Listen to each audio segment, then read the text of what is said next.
Dark Crystal. Oh, Dark Crystal. Have you watched The Dark Crystal? About half of it. Episode 4 or something like that. It strikes me how they've got it. The whole feel of it is the same. Yeah. Because it was very slow and yeah.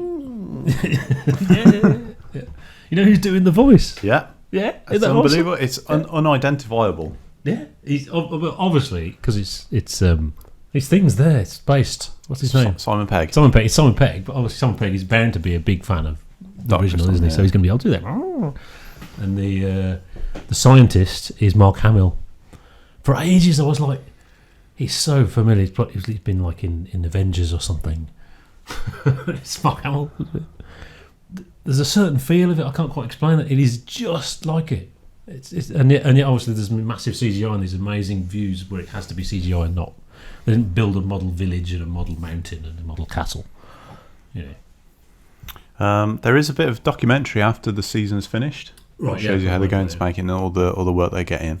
They were originally looking at doing a CGI version, and the people at Netflix just went, "No, can you do a full-on live action?" Flip me, that takes some bottle because it is going to be mega expensive. Even just to do it is mega expensive. Make it look exactly the same. Yeah. Now I started watching it over in Jersey, and Sarah's never heard of the Dark Crystal, and the two people we were visiting never heard of the Dark Crystal. Jack got absolutely hooked. Right, absolutely hooked, as was I. And I said, "Have you watched the Dark Crystal?" "No, what's that?" And I sort of explained it to them, and then the puppets came on, and they were like, "Oh."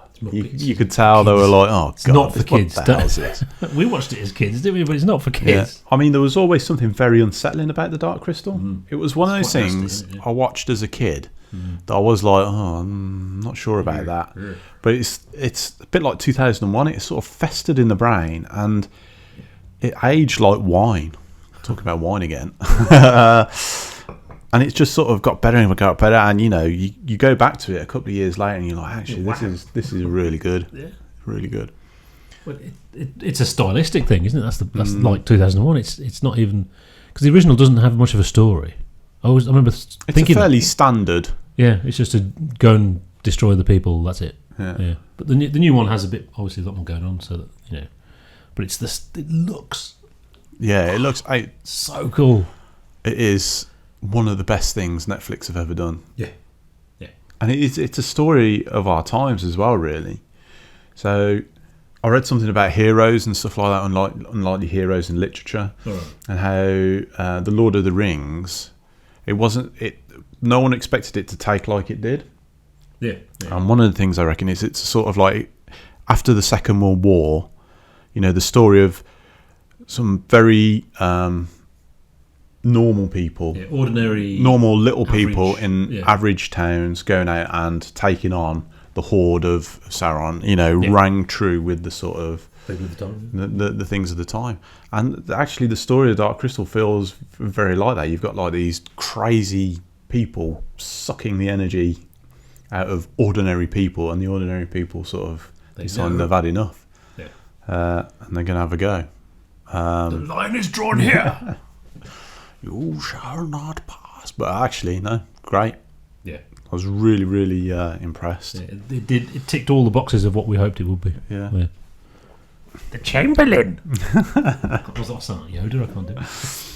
No, it was Frank Oz originally, wasn't it? Yeah. Definitely watch it if you haven't seen it. I've watched The Boys. Have you watched The Boys? No. I don't know whether I recommend it or not. It's horrible. I mean, it's one of those. One, it's superheroes.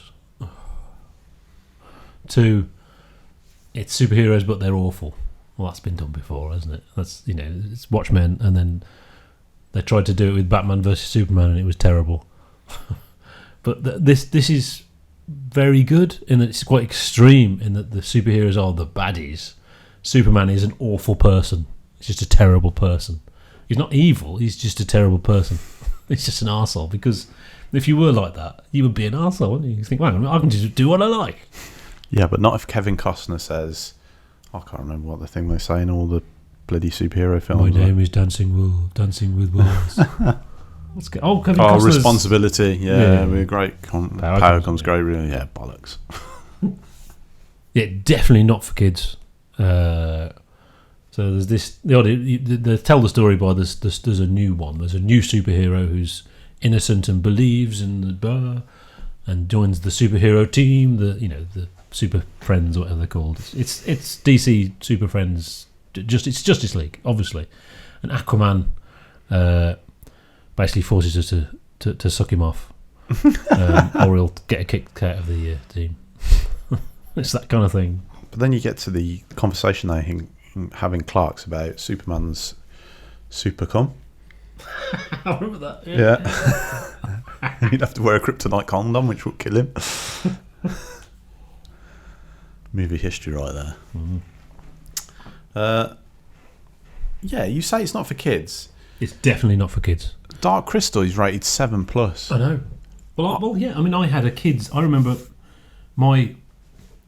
the Dark Crystal I know is actually not the movie. It was a kid's book. You know, we get like a big book of pictures with not much story, with big pictures. That was how I knew the Dark Crystal when I was very young. So I was a kid. I was talking all about Dark Crystal. I want to see the Dark Crystal, and obviously I did see it at some point and probably saw it a couple of times.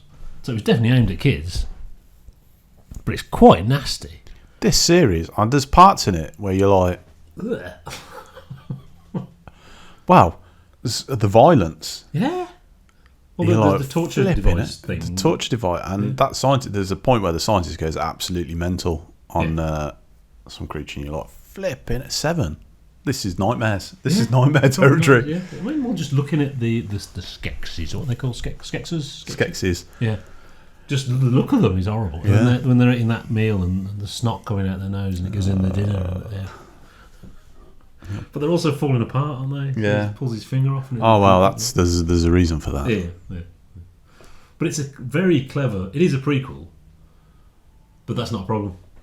Well, actually, I think I don't know, it's probably happened before, but I think they've stumbled onto solving a problem. So, you get all these series like Lost and what was the last one that Game of Thrones, people were really complaining about? The endings. The endings does not just... Battlestar Galactica, man. Yeah, there's this character, she's special. Yeah.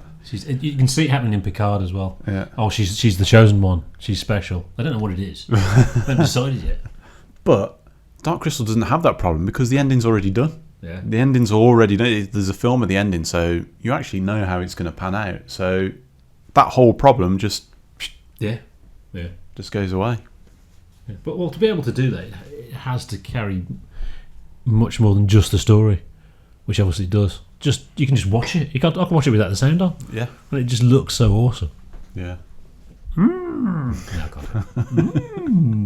that's. I can't do it now. Very hard with that being Yoda. There's no explanation because all the Skeksis speak normally, but there's no explanation why Chamberlain sounds like a flipping. Hey, you do like this. Simon Pegg was that? Do you want to do any characters in the Dark Crystal? Yes. No, Chamberlain. Good crack character, and they play. He's as bad as what's his face from House of Cards. That manipulative, like. Yeah. And I thought I heard Worf at one point. I don't know if it actually was Worf, but I thought I heard him in one of the voices. Michael Dorn. Yeah. Actually, they have got some famous people in there. Mm-hmm. Well, Mark Strong's one of the characters. He's not in it that much. Very distinctive voice. I would imagine that's their most expensive show they've ever done. Oh, you know what? I wouldn't be surprised. Yeah, I can't think of. Stranger Things. They've obviously spent more on each season. The first season was quite cheap. The CGI was terrible, wasn't it? You remember? Yeah. Because obviously you weren't supposed to see the monsters. Now you've got a massive end of level boss. Typically. Oh yeah, actually, normally that's.